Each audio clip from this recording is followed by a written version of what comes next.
to a brand new week of Make It Personal. I'm Pastor Terrell, and I'm delighted to be with you today.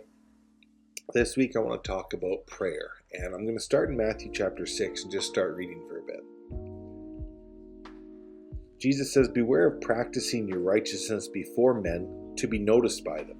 Otherwise you have no reward with your Father who is in heaven. So when you give to the poor, do not sound a trumpet like the hypocrites do and in the streets, so that they are honored by men. Truly I say to you, they have their reward in full.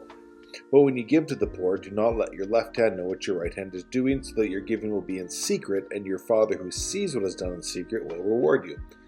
Okay, starting with an analogy here. He is getting into prayer, but it's basically, when you're giving, don't do it so other people notice. Do it because you're giving. That's it.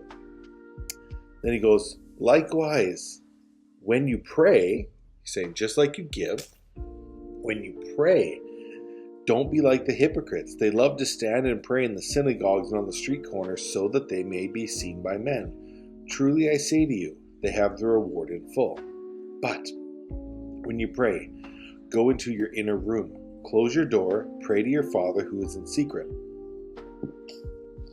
And your Father who sees what is done in the secret will reward you. This idea of a secret place or the inner room, it could be a physical location. You know, some people have prayer closets or a favorite chair, just somewhere they love to pray. But there's another part of the scriptures that says, pray without ceasing. Never stop praying. And you got to think, well, how can I live my life if I never stop praying? How can I do anything if I'm always in my prayer closet? Well, the inner room in your secret place. Where is one place in your world that you can go where it's just you and God? Always. Your inner room. God lives and dwells within us. So in here, you can be in constant communion with God. Think about that. Now, there is different aspects to us. We have our body, we have our spirit, we have our soul. Our spirit is in constant communion with God. But when we shift our mind, our soul, to focus on God, that is praying without ceasing.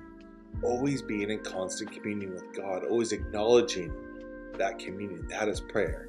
Prayer is spoken, prayer is thought, prayer is communication with God. Whatever you're doing to communicate with God, that's prayer.